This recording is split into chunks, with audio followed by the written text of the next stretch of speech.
Hi everyone, I hope you're all well. This is the first lecture for week 3 and we are focusing in this mini lecture on policing legitimacy for HSP314. Now this is a fairly broad concept and it's linked with other concepts, so I'm going to try and step through it in a way which is understandable, but the other readings and things that I give you will elaborate this in a lot more detail.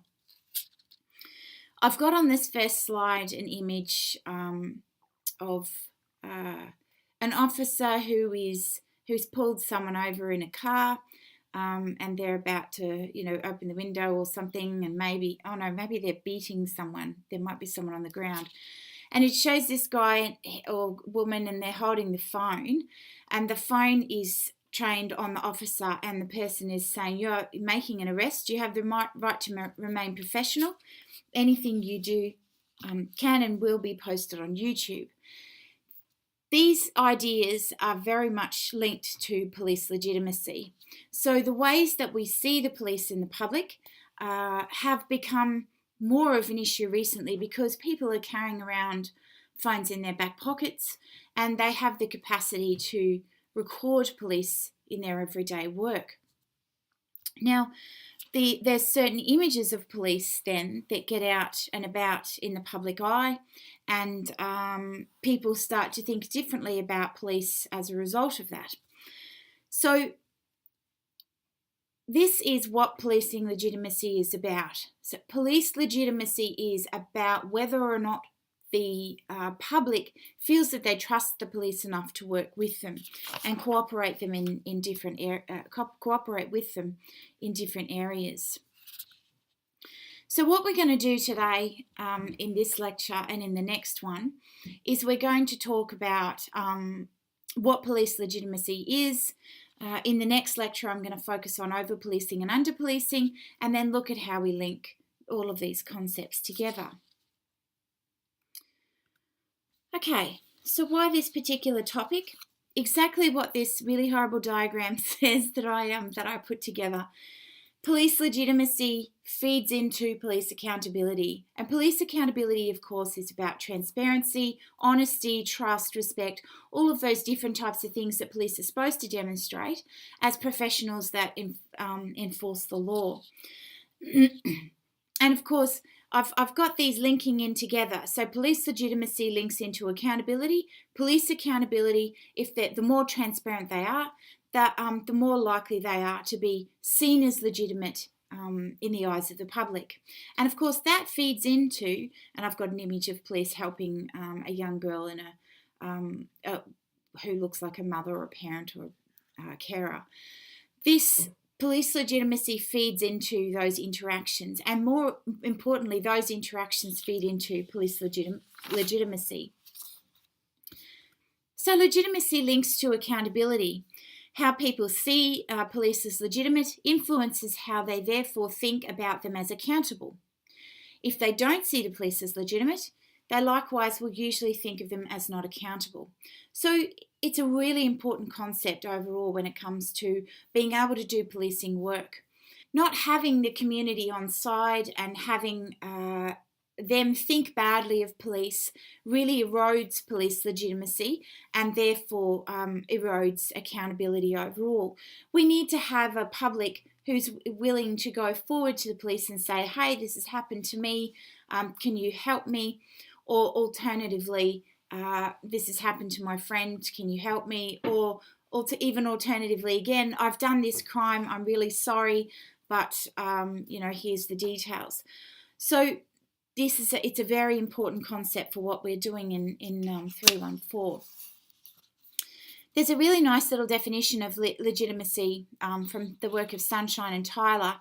Now, Tyler is one of the bigger writers around police legitimacy in particular, so you'll see I use quite a bit of their work in my lectures. Legitimacy is a property of an authority or an institution that leads people to feel that that authority or institution is entitled to be deferred to and obeyed.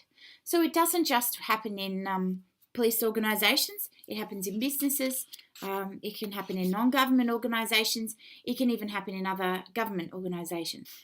So a little bit more around police legitimacy. Murphy and Cheney talk about this a bit too, and I've got another reading from Christina Murphy that I've given to you, a very short one around, defining this notion of police legitimacy. They simply say police legitimacy equals cooperation with police. It is the belief that police are entitled to call upon the public to comply with the law. So if people feel like they're being treated fairly and decently by the police, they're more likely to comply with the officer's instructions. And this is the most important part. They're more likely to do that regardless of the outcome.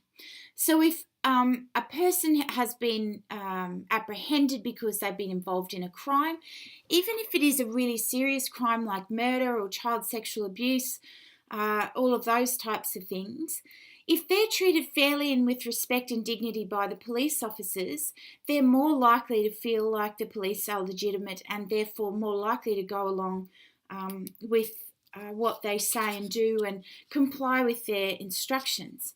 So even though it might be that they're leading to a circumstance which is pretty bad, they're probably going to end up in jail, they're still going to feel like they're being supported by police if they have those experiences. So that is absolutely crucial. And that is why police legitimacy is so important.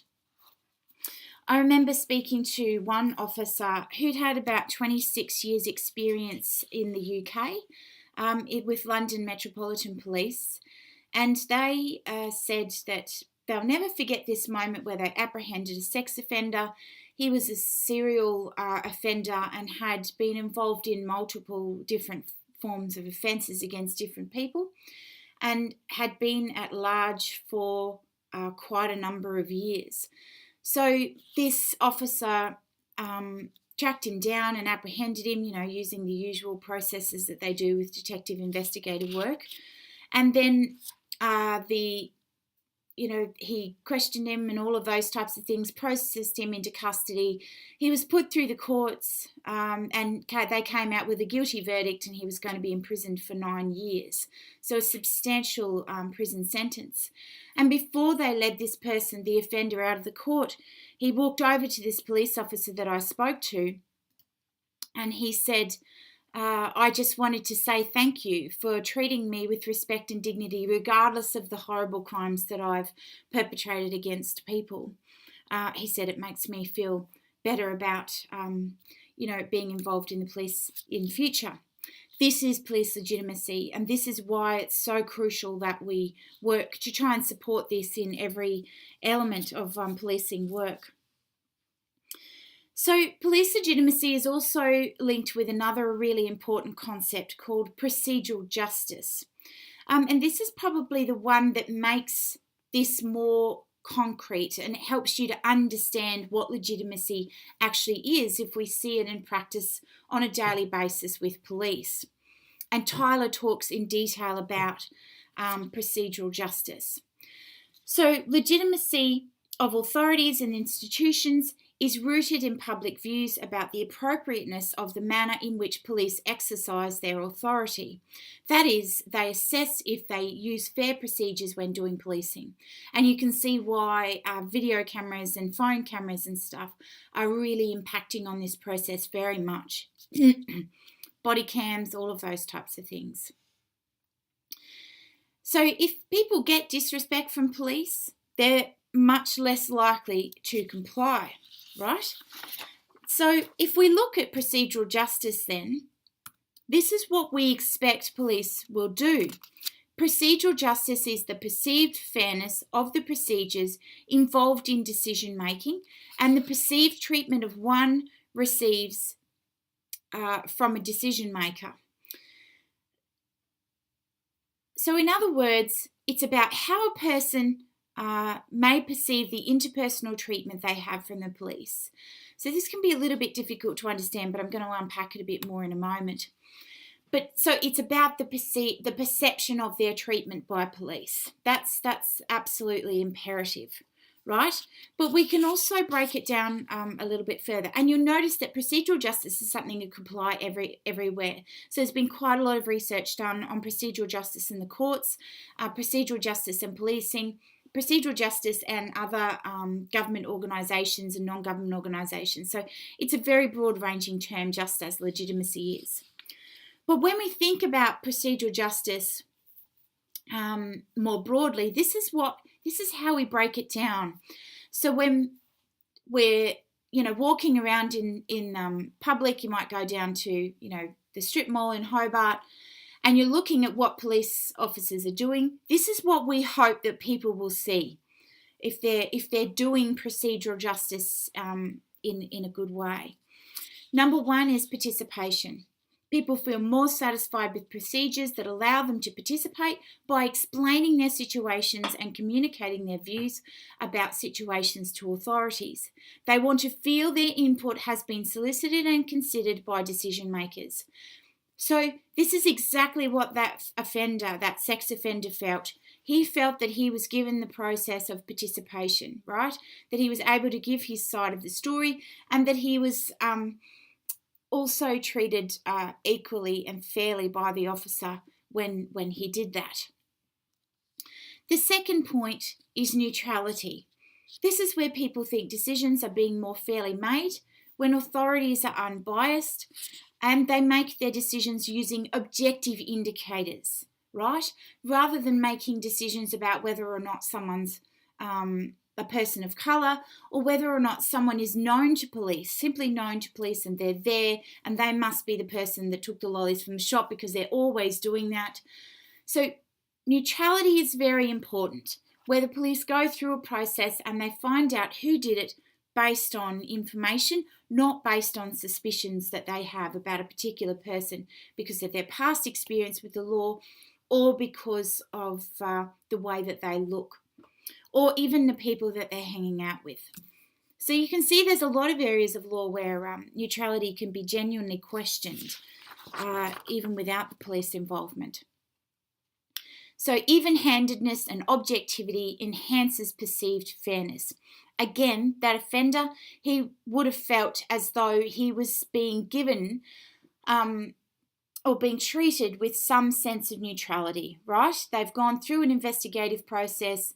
It's led to him, and that's fair enough. And when you speak to people who have experiences with police, like I have done a lot of interviews with people like that, they say they sort of have this neutral ground where they say, well, it's fair enough that they had to come and take me away because I did something wrong.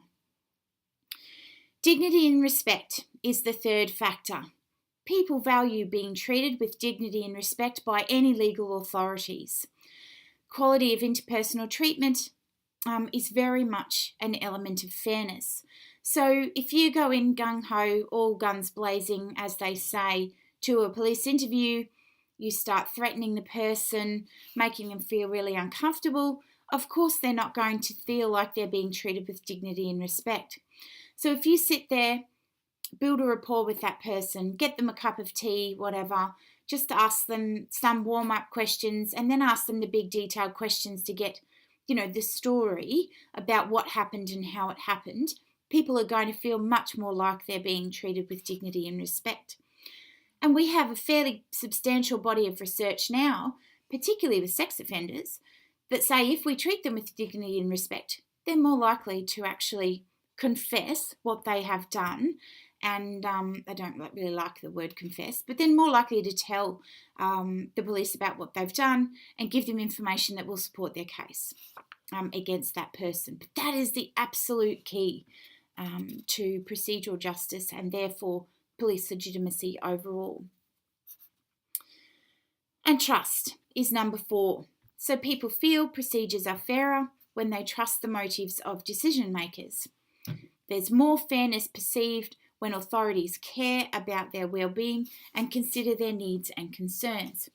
Again, it could be as simple as getting a cup of tea for somebody that's being held in custody. So that's what procedural justice is. You can see how that therefore links in so heavily to this notion of police legitimacy and therefore accountability of of policing authorities. A lot of people talk about this concept in relation to policing and about the fact that if we're doing policing in a democratic society, that we should be working through all of these 4 principles on a daily basis. Policing in a democracy relies in great part on public cooperation and on recognition of the legitimacy of police authority. So if police are not doing those things, if they are using more force or they are using coercive measures to get information from people or deceptive measures, there's a lot of questions around undercover policing in the UK at the moment, in fact, probably over the last 7 years. All of these types of things, they impact very heavily on the ways in which the public see the police as a legitimate authority. So Tyler talks about this idea in a little bit more detail.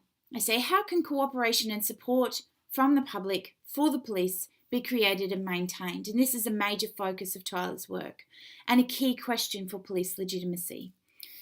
It has in the past been an instrumental focus, cooperation and support motivated by creation of a credible risk that people will be caught for a crime and punished for their wrongdoing. So this is the basis of deterrence, of course, that you would have hopefully learned about in other units around criminology.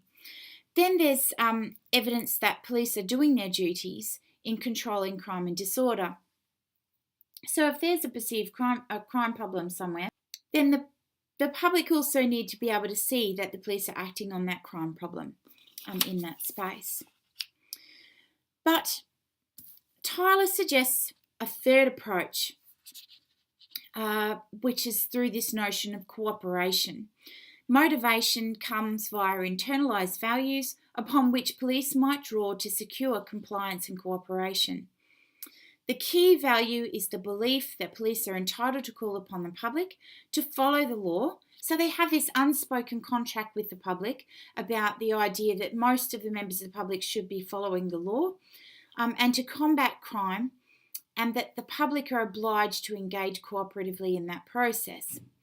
And of course, the key way that they do this is through those 4 principles that I was talking about before: participation, neutrality, dignity and respect, and trust. So it goes without saying then that how police officers interact with people can erode police legitimacy in significant ways. And I've given an example here of a person in Queensland who was treated, probably manhandled, I'd say would be a better way of putting it, treated very badly by the police on the Gold Coast in a specific incident where he was asking for the support and assistance of police.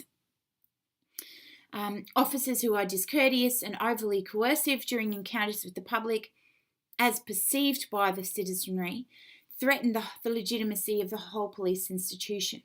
Now, this particular incident is a telling one because it happened right in front of 2 large blocks of units where a lot of tourists and local people live, and they were filming this incident as it happened on the street. So there is a huge amount of video footage that clearly shows that the police acted with through notions of overuse of force. Certainly, probably not so much coercion, but definitely violence.